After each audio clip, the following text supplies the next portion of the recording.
Bienvenue sur la chaîne Maîtriser le bégaiement avec Marilène Cimetière. Marilène Cimetière, c'est moi.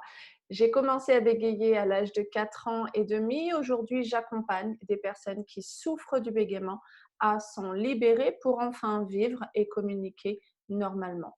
Je suis coach, je suis formée en neurosciences et en programmation neurolinguistique.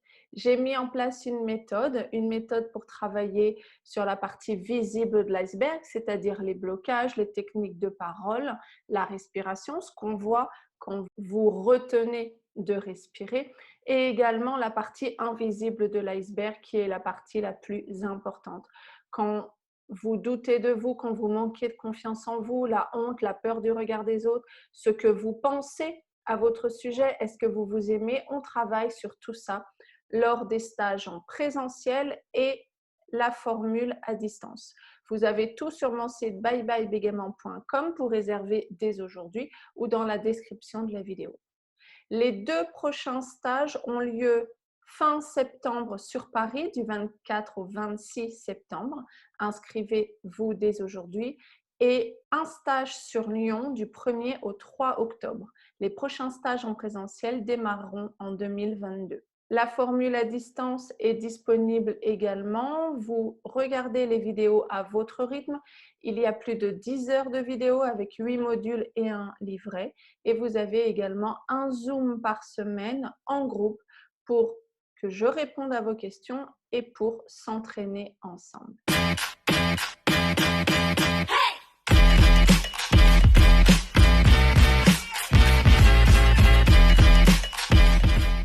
Si ce n'est déjà fait, téléchargez l'e-book Les 10 questions-réponses pour comprendre le bégaiement. Et si ce n'est déjà fait, abonnez-vous et mettez un pouce afin de diffuser cette vidéo à un maximum de personnes qui est touchée par le handicap du bégaiement.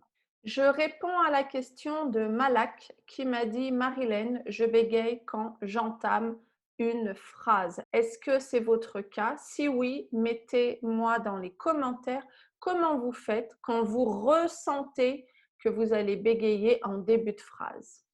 Ça m'arrivait souvent quand je devais me présenter, quand je devais répondre à une question et je savais d'avance que j'allais bégayer sur le je, sur mon prénom, sur un début de phrase. Le rythme de mon cœur s'accélérait, je transpirais davantage et j'étais pas bien parce que je focalisais sur le début de phrase, sur le mot qui allait me faire bégayer et démarrer ma phrase pas comme je le souhaitais. Est-ce que c'est votre cas? Si oui, mettez-le moi dans les commentaires.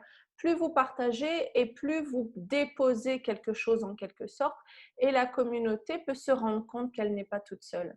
Quand on bégaye et qu'on n'a pas de personnes autour de nous qui bégayent, on a l'impression qu'on est tout seul, on a l'impression d'être pas normal. Personnellement, j'en ai énormément souffert. À mon époque, il n'y avait pas les réseaux sociaux et je me demandais en fait qu'est-ce que j'avais. J'étais la seule de ma famille à bégayer et c'est pas évident et dans mon entourage, il n'y en avait pas.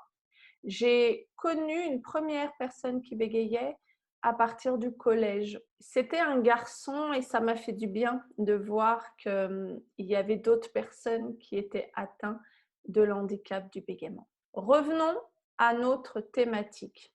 Je vais vous donner 3 clés pour démarrer votre phrase avec fluidité. Quand on bégaye, surtout sur un début de phrase, on anticipe. On anticipe, on sait déjà qu'on va bégayer. Le fait d'anticiper, de mettre de la pression sur le premier mot, ça nous fait davantage bégayer. La première clé que je vais vous donner, c'est de prendre conscience que vous êtes dans ce fonctionnement et de l'arrêter. Je sais, vous allez me dire, mais Marilène, c'est pas simple, ça tourne en boucle dans ma tête. Je le sais bien, je suis passée par là.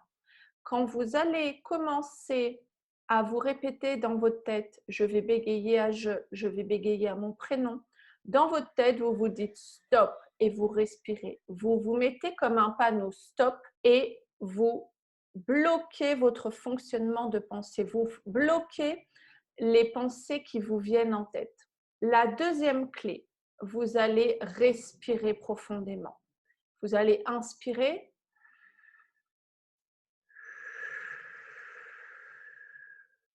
et vous le faites plusieurs fois. S'il y a du monde autour de vous, bien sûr, vous allez le faire un petit peu plus discrètement.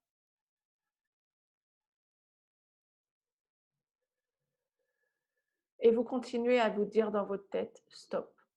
La troisième clé que je vais vous donner dans cette vidéo, c'est d'allonger votre premier mot. Si c'est au mot « je » que vous bégayez, par exemple « je m'appelle »,« j'habite », vous allez faire « je m'appelle »,« je m'appelle » et vous allez étirer la syllabe. Par exemple, si c'est au « allô », vous allez faire « allô ». Personne ne s'en rendra compte. Ce que vous pouvez faire, c'est tester avec vos proches. Vous allez prévenir vos proches en leur disant « je teste une technique ». Donc, si au début, tu trouves que c'est bizarre, ne t'inquiète pas, je m'entraîne.